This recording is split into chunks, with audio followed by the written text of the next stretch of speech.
Good morning students. Now we will do another exercise of unit number 9 class 5. Let's listen. It is on page number 151. Read and listen to these two poems with your partner and find out what are the things that village child and the city child like.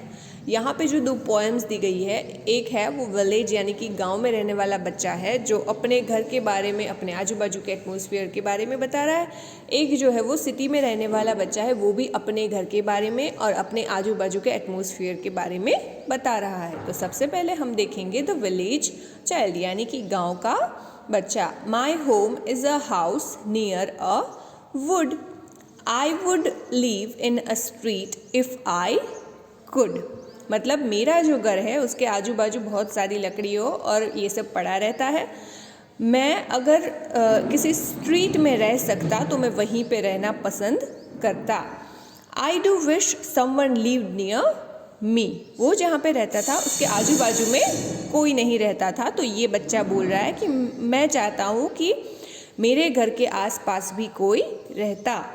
There is no one to play with at all. अगर मेरे घर के आजू बाजू कोई रह नहीं रहा तो इसका मतलब है कि मेरे साथ खेलने वाला भी कोई नहीं है। The trees are so high and so tall. आजू बाजू में जो मेरे घर के आजू बाजू में जो ट्रीज़ है वो बहुत बड़े बड़े हैं। And I should be learning for hours. और मैं बहुत घंटों तक अकेला अकेला रहता हूँ। क्यों? क्योंकि उसके आजू बाजू बहुत सारे ट्रीज़ और लकड़ीज़ वगैरह थे, लेकिन कोई घर नहीं था जिसकी वजह से उसके साथ खेलने वाला कोई नहीं था। Where it not for the birds and the flowers. चलिए नेक्स्ट हम देखेंगे द सिटी चाइल्ड। मतलब ये सिटी का जो बच्चा है वो अपनी पोएम में क्या बता रहा है। I live in a city in a street. मैं सिटी में एक स्ट्रीट में रहता हूँ। It is crowded with traffic and feet. Feet का मतलब है फीट इसलिए क्योंकि लोग जब रास्ते पे चलते होते हैं तो यहाँ पे वर्ड इस्तेमाल किया है फीट। और ट्रैफिक व्हीकल्स का जो ट्रैफिक होता है वो मतलब वो सिटी में स्ट्रीट में रहता है, वहाँ पे जो है वो बहुत सारा ट्रैफिक होता है और बहुत सारे लोग होते हैं। There are buses and motors and trams. मतलब ये जो ट्रांसपोर्टेशन के व्हीकल्स है, bus, motors and trams. I wish there were meadows and lambs. मैं उम्मीद करता हूँ, मैं चाहता हूँ कि वहाँ पे क्या हो, मेडोज यानी कि घास के मैदान and lamps.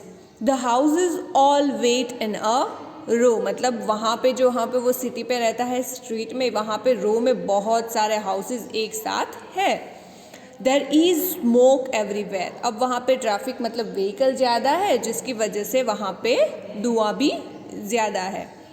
I don't like the noise I hear. और मैं अपने आजू बाजू में जो भी आवाज़ सुनता हूँ वो मुझे बिल्कुल अच्छी नहीं लगती है। I wish there were woods very near. मैं चाहता कि यहाँ पे जो व्हीकल्स वगैरह मेरे आसपास घूमते हैं इससे तो अच्छा मेरे आजू बाजू ट्रीज़ या फिर लकड़ियों की कोई चीज़ें होती। तो ये हमने देखा कि जो विलेज का चाइल्ड है और सिटी के चाइल्ड में क्या डिफरेंस है। देखिए, जो विलेज का चाइल्ड है उसके आजू बाजू बहुत सारे ट्रीज़, बर्ड्स, फ्लावर्स वगैरह है, लेकिन वो चाहता है कि वो जो है वो किसी सिटी की स्ट्रीट में रहता हो।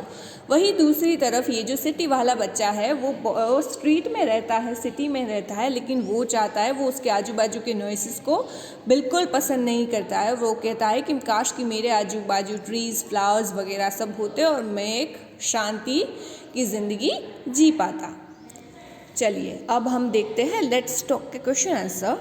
The people who live in the city often wish they could live in a quite towns. इसका मतलब है कि जो लोग सिटी में रहते हैं वो अक्सर ये चाहते हैं कि वो एक ऐसी जगह पे रहे या फिर ऐसे टाउन में रहे जहाँ पे शांति हो। Do you like the place where you live. क्या आपको वो जगह पसंद है जहाँ पे आप रहते हो। तो इसके आंसर में हम लिखेंगे I live in a city. मैं एक सिटी में रहता हूँ। And yes I like the place where I live.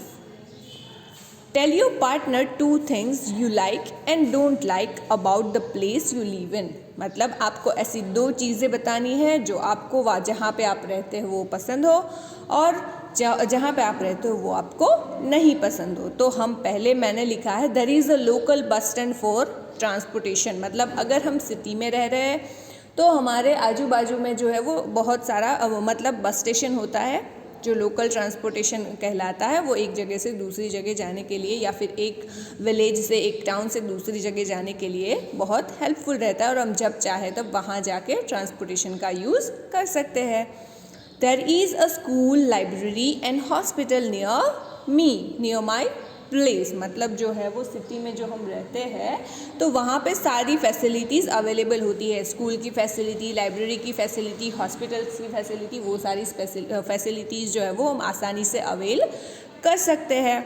अब हमें लिखना है थिंग्स आई डोंट लाइक, मतलब ऐसी चीज़ें जो हमें नहीं पसंद है। I have to travel long distance for going my destination. अब जैसे कि हम जानते हैं कि सिटी में जो है वो दो जगह होती है, वो एक दूसरे से बहुत सारे डिस्टेंस पे होती है। तो अगर हमें एक जगह से किसी दूसरी जगह जाना है तो हमें बहुत सारा डिस्टेंस जो है वो कवर करना पड़ता है, जिससे हमारा बहुत सारा समय भी जाता है और शायद अगर हमें टैक्सी वगैरह से जाना पड़े तो हमारे बहुत सारे पैसे भी उसमें यूज़ होते हैं। अब सेकंड है no proper law and order and traffic. जैसे कि ये सिटी वाला बच्चा बता रहा था, सिटी में जो बहुत सारा ट्रैफिक होता है जिसके लिए कोई प्रॉपर लॉ एंड ऑर्डर नहीं होता है। ओके, चलिए, थैंक यू।